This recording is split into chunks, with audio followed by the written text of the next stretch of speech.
जो भारतमा एयर इन्डियाको जहाज दुर्घटना भयो, जसमा 242 जना मध्ये 241 जनाको निधन भयो। यही सन्दर्भमा सामाजिक सञ्जालमा विभिन्न प्रकारका दाबीहरू फैलिए, जसमध्ये कोही यस्ता छन्। यहाँ हामीले सोशल मिडिया स्क्रोल गर्दै जाँदा एउटा भिडियो भेटौँ जसमा एकजना प्लेन भित्र बसेको मानिसले बाहिरको दृश्य खिचिरहेको छ र उक्त प्लेन अकस्मात रूपमा दुर्घटना भएको देख्न सकिन्छ र भिडियोको टाइटलमा लेखिएको छ footage from inside the Air India plane that crash. यसको मतलब हिजो इन्डियामा भएको दुर्घटनासँग सम्बन्धित देखिने गरी यो दाबी फैलाइएको देखियो र उक्त भिडियोलाई हामीले रुजु गर्यौं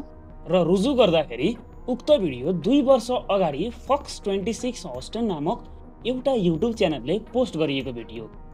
र यो भिडियो केमा आधारित थियो त भनेर हामीले जाँच गर्यौं। जाँचका क्रममा उक्त भिडियो पोखरामा भएको विमान दुर्घटनाको थियो र यो विमान सेतीको खोजमा खसेको थियो र 68 जनाको मृत्यु पनि भएको थियो र यो सामग्रीलाई अझै बुझ्दाखेरि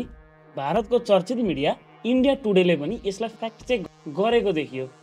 हामीले जाँच गरेपछि पत्ता लाग्यो जुन भिडियो भाइरल भइरहेको थियो उक्त भिडियो चाहिँ पोखरा विमानस्थलको हो, न कि